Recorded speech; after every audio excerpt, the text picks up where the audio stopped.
Fighting between Ukraine government forces and separatists has intensified in the country's east following Russia's recognition of breakaway regions. Shelling attacks have picked up in the provinces of Luhansk and Donetsk. That's where separatists declared their own republics in 2014. They now control large chunks of each region. Moscow says its recognition of the self-declared states extends to territory now held by Ukrainian forces, setting up the possibility of further sanctions. Residents have been caught in the crossfire between Ukraine and the separatists. Our correspondent Matthias Böllinger filed this report from the front line. It is quiet at the moment, a good time to leave. For days now, the people in the village of Vrubivka have been under fire. The village is in Ukrainian government-controlled territory and is being shelled by separatists from the other side. We have been up the whole night. Some people are still in the cellar, too scared to come out.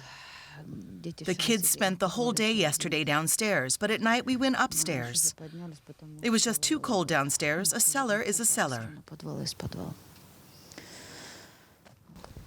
Half of the village has already left. The others are terrified. Shells have come down right in the center of the village. One shell hit the schoolyard while children were in class. Others have damaged people's homes.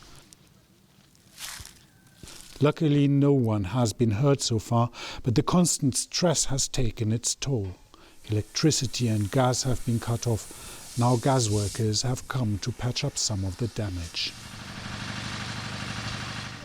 We fixed the pipe twice already. We came last week, yesterday, and today we're here again. Vrubivka is quite far away from the artillery positions of the other side. There are 15 kilometers between here and the front line, which is just the range of this artillery that they are using.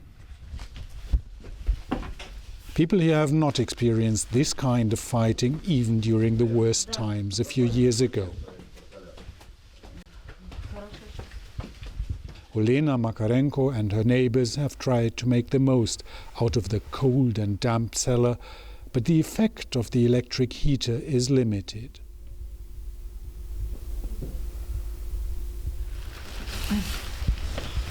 She is in and out of the basement constantly those days.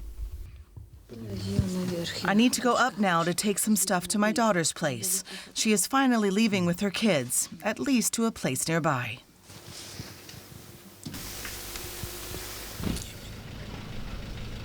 She would like her to move further away until it becomes clear what the latest news from Moscow and Kyiv mean. I don't know what to think now. I do not yet understand.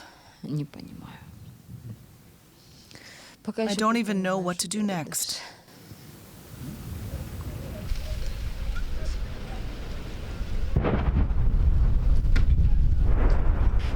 It takes just a few minutes and the shelling begins again. Let's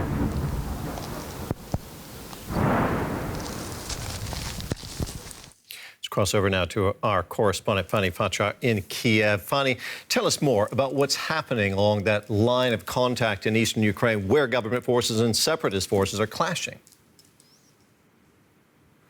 And that line, Terry, is 400 kilometers long, and it's really difficult to actually get just the full picture of what's happening. But as my colleague Matthias Böllinger just pointed out in his report, it's actually civilians who are already bearing the brunt. On the Ukrainian side, this one village that experiences shelling and people's uncertainty and the feeling of what to do next. How should they prepare if the situation is likely to worsen? Now, the Ukrainian military said, giving some numbers there, that according to the information, there have been 96 incidents of shellings that led to one soldier being killed and several being injured. That's up from 84 incidents of shelling just the day before.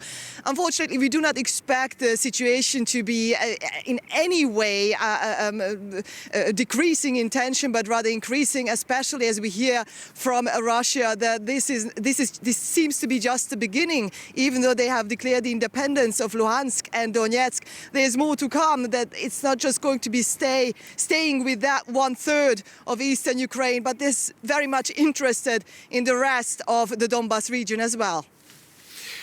The Ukrainian president says he's not mobilizing the country's entire military at this point, but he is calling up reservists for the armed forces. How are people there reacting to that? In a way, they say it's just about time that actually Ukraine is trying to face the facts and maybe the inevitable that they have to face another war here. While others are again hoping that because there's no general mobilization yet, there's still maybe the door open to some diplomacy, to some negotiation to find a peaceful resolution, a peaceful solution to all of this. People in Kyiv who I've been talking to just last week could not even imagine that there may be an assault on their capital. A few days later, with politics changing, with decision-making from Russia about the recognition of those two as separatist regions as independent states, people are starting to change their mind and they are growing concerned over the day. They really are hoping there is a peaceful way out of this, but they're actually preparing for the worst. And not just the adults, but they are also preparing their children for that, telling them where to go in case there is an assault here, telling them to write on a piece of paper their blood type, their address, in case when a shelling starts, even here in Kyiv, that the children know where to go and where to ask help. Fanny, you say that Kyiv has not given up hope for diplomacy. I know that Kyiv has not cut off diplomatic relations with Moscow, for example. What options does the government there see for resolving this diplomatically, given Moscow's latest moves? Given that sanctions have been announced and even imposed already by the West, also Japan, Australia wants to impose sanctions on Russia, it kind of gives this feeling of perspective for Ukraine that those sanctions may actually bring about some change and stop Russia from further going into Ukraine. Nobody knows actually whether that's the case, because Russia already signaled that they find sanctions are just blackmailing and the West is going to keep sanctioning Russia until they're exhausted with it. But Ukraine wants to maintain, at least for this moment still, that there's a peaceful way out of all of this, even though really nobody knows what the next hours are going to bring here for Ukraine and the Ukrainians. Fanny, thank you very much. Our correspondent Fanny Facsar in Kyiv. Well, Russia appears to be continuing its military buildup along Ukraine's borders. U.S. satellite images claim to show an enlarged base in southern Belarus, just a few hundred kilometers from the Ukrainian capital, Kyiv. President Joe Biden says Russia's invasion of Ukraine has already begun. Russian troops are on the move. They're heading towards Ukraine's eastern border, as fighting intensifies between Ukrainian and separatist forces. Far away from the front line, the upper house of the Russian parliament voted to authorize the use of force outside Russia's borders. They also approved Vladimir Putin's recognition of the Donetsk and Luhansk People's Republics as independent states. But the Russian president didn't stop there. He later announced the borders of the two republics include the Ukrainian-held territories, not just the rebel-held areas. We recognized the Donetsk and Luhansk People's Republics, which means we have recognized all their founding documents, including the Constitution. And the Constitution defines the borders of the Donetsk and Luhansk regions at the time when they were part of Ukraine. In response, US President Joe Biden accused the Russian leader of setting up a rationale to take more territory by force. This is the beginning of a Russian invasion of Ukraine, as he indicated and asked permission to be able to do from his Duma. So let's begin to, I'm going to begin to impose sanctions in response far beyond the steps we and our allies and partners implemented in 2014. A US satellite company has released new images that claim to show military vehicles massing in southern Belarus. Even as Western nations coordinate a unified response, many fear a full-scale attack on Ukraine is still part of Russia's plans. Our Russian affairs analyst Konstantin Eggert is following events from the Lithuanian capital, Vilnius, and joins us now from there. Konstantin, 2/3 of the territory claimed by the separatists is still held by Ukrainian government forces. But Vladimir Putin says that territory doesn't belong to Ukraine anymore. Is Russia going to help the separatists take that territory by force? My suspicion is that first Putin will probably issue another ultimatum to Volodymyr Zelenskyy, the president of Ukraine, demanding that he settles the outstanding issues with the governments, quote unquote, of the republics. I think that he hinted at that yesterday when he said, well, Ukraine has an option of settling this with the authorities of the newly recognized entities. Maybe he'll do that, and if Zelenskyy refuses, which is 100% certain that he will, then I think a military operation to help the new government regain control of their territory will begin, and that will be probably the first case since 2014 of a really massive eye-to-eye confrontation between the Ukrainian forces and the Russian forces, because the Ukrainian forces do control, as you rightly said, Terry, the majority of the territory which is claimed by the separatists in Donetsk and Luhansk. Konstantin, as you know, the EU, the US, a number of other countries, the UK, have announced limited sanctions against Russia in response to its latest moves. Do you think those sanctions are going to get Moscow's attention? Well, frankly, I think, Terry, the sanctions that got Moscow's attention, actually one point, is the decision by Chancellor Scholz to freeze the certification, of Nord Stream 2 gas pipeline. This is very serious, and not only because it's probably 11 billion lost by Moscow in building it, but because in the Kremlin's eye, an important thing is for you to be ready to suffer for your principles to be taken seriously. The rest of the sanctions that you mentioned still do not go up to that level, although I would say that the US sanctions, which deal with Russian sovereign debt and with the children of some of the closest Putin's allies, some of the people in his entourage, they hit closer to home from the point of view of the Kremlin. The sovereign debt, look, it will be much more difficult for the Russian government to borrow internationally at a time when inflation is quite high in Russia. It's not deadly, but it's a complication. And as for the children of some of Putin's collaborators, that is a signal, as far as I understand it, that other people could be on the line quite soon if the Kremlin continues with the current policies. And I frankly cannot see, Terry, how Putin stops now. We're looking at diplomatic possibilities, diplomatic options for solving this crisis, Konstantin. What do you see as the possibilities? What leverage does the West, what leverage does Ukraine have to get Russia to back off? I don't think that Ukraine has a lot of leverage unless there is as I said, real confrontation, real fight, real war between Russian and Ukrainian forces in southeastern Ukraine, and there Russians suddenly feel that they're defeated. That is a possibility, theoretically. But I would say that maybe the only chance is for the sanctions pressure to become so high, for the sanctions to become so hard and so outlandish in many ways that Putin will concede and say, okay, I will roll back. That is a very, very faint possibility. But I can imagine in such circumstances someone stepping in as a symbolic mediator. I don't know, the former Chancellor Merkel, for example. But frankly speaking, as it looks now, it's not even a chance, not even half a chance. Konstantin, thank you very much. Our Russian affairs analyst Konstantin Eggert there.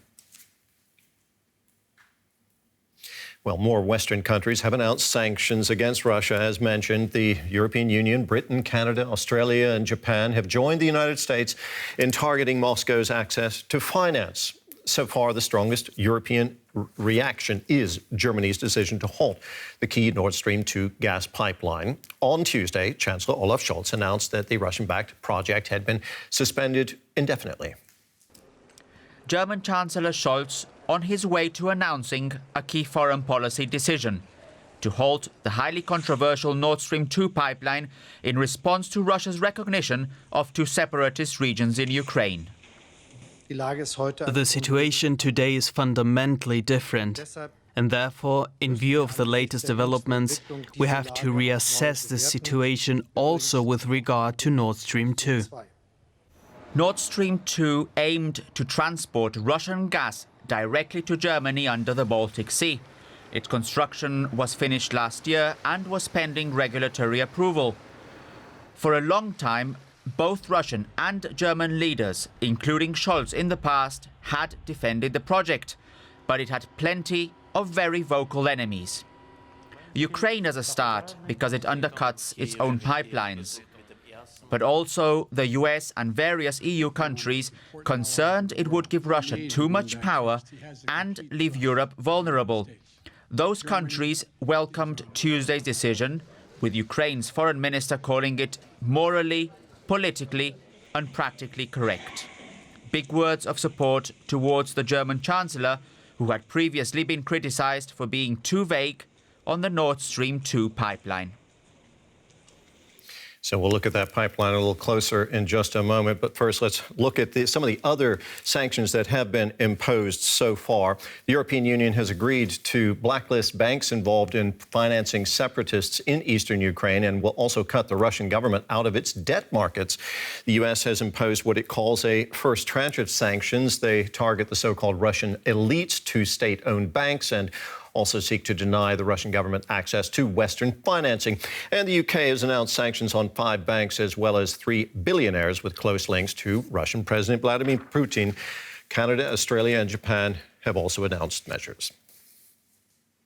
Let's bring in Markus Ziener here. He's a senior fellow at the German Marshall Fund and previously worked as a foreign correspondent in Russia. Markus, what do you make of the sanctions announced against Russia? Are they likely to change Russia's course? Well, as Konstantin said, it's very unlikely that Russia really is going to change course. I think they've already priced it in. On the other hand, we have seen that the sanctions that were imposed after the 2014 annexation of the Crimea and the invasion in eastern Ukraine, I think they kind of were pretty much a surprise to Moscow, because they didn't expect the West to stand as unified as they did. Now, what's really important at this time is if you look how those sanctions were approved yesterday, there wasn't even a veto when it comes to the EU from Hungary, which always had a different take when it comes to Russia. So at this point, we're seeing a very unified front and a first package of pretty harsh sanctions. Now, Germany has finally halted the Nord Stream 2 gas pipeline, as we mentioned. This comes after years of resisting pressure to do so. How do you think this step will impact German-Russian relations? There was already a reaction from Moscow, and they were criticizing this step. So it's definitely going to have an impact, a negative impact on our relationship. I mean, which is something which is understood, given the money that has been invested already. We're talking about 10 billion or even a little more than that has been invested in this project. On the other hand, I think the German government, and I mean also the previous government, was ill-advised to portray this pipeline as a private kind of project. I mean, it always had a very big political component to it. And I think the Ukrainians and also Poles were very vocal about it. So I think it's just natural that this is happening. I personally would have wished that Scholz would have made this announcement a little earlier. What room, Markus, do you see being left for a diplomatic solution to this conflict? Well, if we see regarding channels between talking channels between Moscow and the Western capitals, this is not really encouraging at this point. We've seen that scheduled meetings between the United States and Russia have been called off at this point. Actually, it came to a halt. The whole communication between Russia and the West.